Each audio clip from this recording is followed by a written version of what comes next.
Mes chers frères, nous disions donc que la Réunion a une avance dans ce domaine.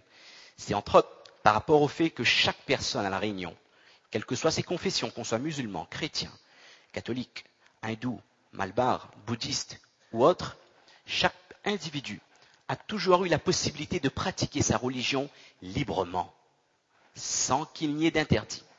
C'est un peu la recette à la créole de notre bon vivre ensemble.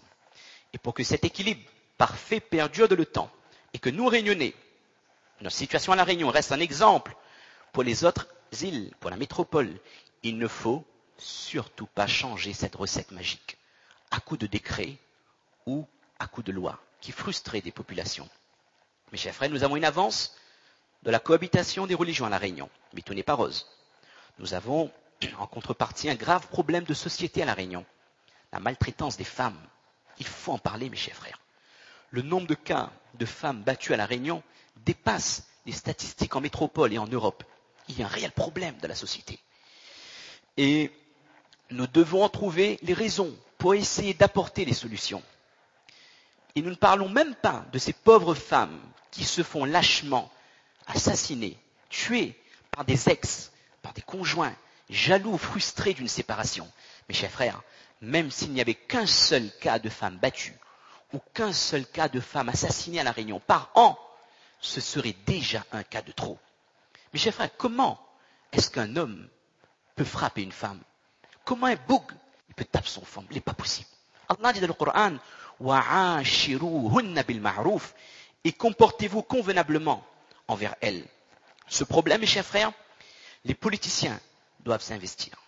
Dans ce problème, les acteurs sociaux doivent s'investir, mais également les responsables religieux à travers les prêches, toute confession, toute religion confondue, sensibiliser la population sur ce grave problème de société. On vous rappellera que l'anecdote de Anas bin Malik, qui a vécu toute sa vie avec le prophète sallallahu alayhi wa sallam, il dit, je n'ai jamais vu le prophète frapper une femme, ni un enfant, ni brutaliser quelqu'un qui travaillait sous sa coupe, ni même faire une reproche pour une erreur ou pour une omission.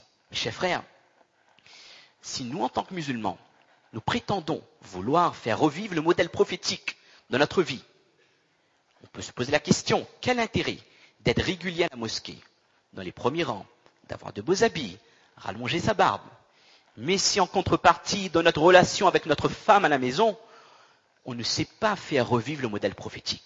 Et notre prophète nous a enseigné comment un homme doit respecter sa femme, comment un homme doit aimer sa femme. Scène de ménage. Aïcha s'emporte sous le toit du prophète. Ça arrive à tout le monde.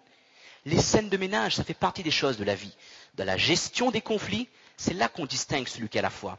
Aïcha s'empare d'un récipient de nourriture, elle jette le récipient, et la nourriture s'éparpille. Notre prophète ne va pas l'insulter, encore moins frapper Aïcha. Il va se baisser et ramasser les débris.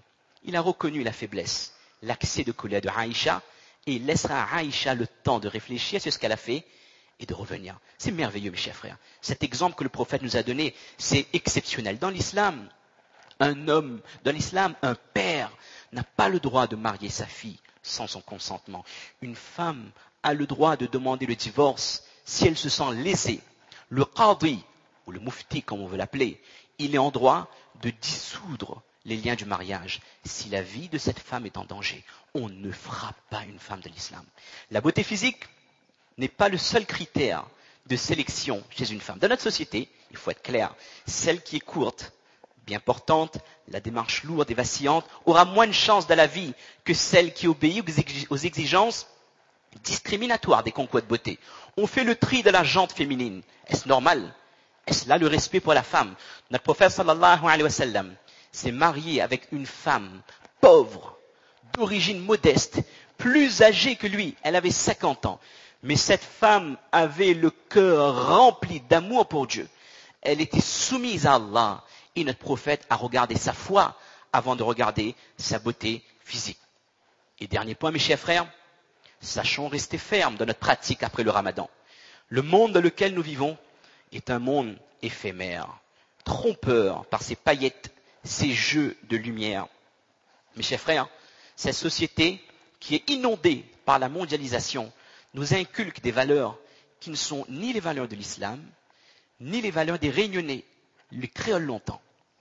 Vous savez, de nos jours, tout le monde se connecte à Internet, le haut débit, on a tous le téléchargement illimité à la maison. Mais on oublie de se connecter 5 minutes à Dieu par jour pour nos prières. Est-ce normal? Mes chers frères, nous allons passer des heures sur MSN avec des gens qu'on ne connaît même pas. Ils habitent dans une région, peut-être qu'on ne visitera même pas cette région. Mais on ne salue pas notre voisin de palier. Est-ce normal? Mes chers frères, sur Facebook, on se fera des amis dans le monde entier. On y livrera nos sentiments. On commentera le sentiment des autres. On aimera, on n'aimera pas. On ne refusera jamais une demande d'amitié venant de quelqu'un de l'extérieur pour ne pas frustrer la personne. Mais en contrepartie, on oublie celle qui nous a mis au monde, celle qui nous a fait grandir. Est-ce là des valeurs humaines?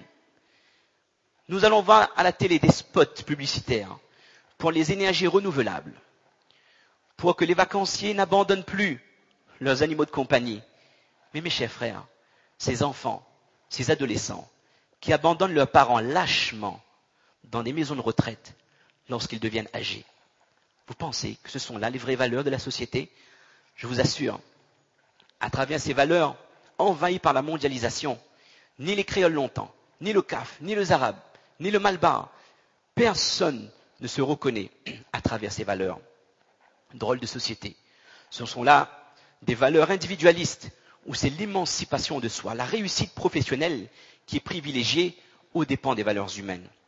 Et cela, mes chers frères, nous fait oublier un rendez-vous important auquel aucun homme ne pourra échapper, le retour vers Dieu. Kullu nafsin dha'iqatul maut. Chaque âme goûtera la mort. La mort fait peur. Dans notre société, on n'en parle pas. C'est un sujet tabou. C'est l'inconnu. Dans l'islam, l'essentiel des textes a pour but de préparer l'homme à son retour vers Allah. Mes chers frères, en conclusion, l'islam nous a légué un enseignement riche, complet, pour développer notre relation avec Allah et mener à bien notre rôle dans la société en tant que citoyen. Sachons nous raccrocher au texte du Coran, au modèle prophétique. Sachons faire revivre ces valeurs morales en tant que père, en tant que mère, en tant que citoyen, et pas seulement à la mosquée. Pardon.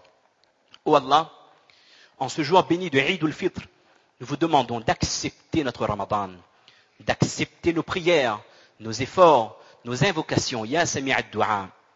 Oh Allah, pardonnez nos erreurs, pardonnez nos faiblesses, nos manquements. Ya Ghafour, Ya Karim. Oh Allah, donnez à chaque musulman et chaque musulmane la force de rester ferme et constant dans votre adoration. Ya Rabbal Alamin. Oh Allah, accordez la santé aux personnes malades, toutes confessions confondues. Ces personnes qui souffrent dans les hôpitaux, ces personnes qui souffrent à leur domicile, ceux et celles qui ne peuvent pas partager ces moments de joie. Anta shafi, la shifa'a illa shifa'uk, shifa'an la yuradiru saqama. Oh Allah, protégez notre île de toutes les maladies, de tous les virus, éloignez les choses mauvaises de notre île.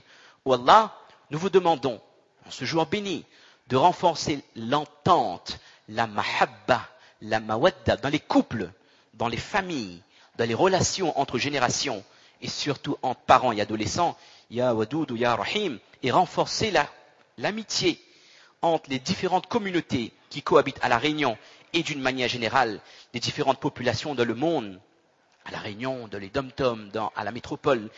Allahumma ja'al hadha al-balada amina, mutma'inna, ya Rabbal Alamin, et donner, ya Allah, à chaque musulman, chaque musulmane, les qualités des vrais musulmans, que nous soyons de dignes porte-drapeaux de l'islam, un islam ouvert sur son prochain, un islam tolérant, un islam authentique dans le culte et surtout dans les valeurs humaines. Mes chers frères, mes chères sœurs, je vous souhaite à toutes et à tous un Eid Mubarak, un joyeux Eid, beaucoup de bénédictions à nos coreligionnaires présents bien sûr, mais également à toute la population réunionnaise. Amin. Je vous remercie de votre attention.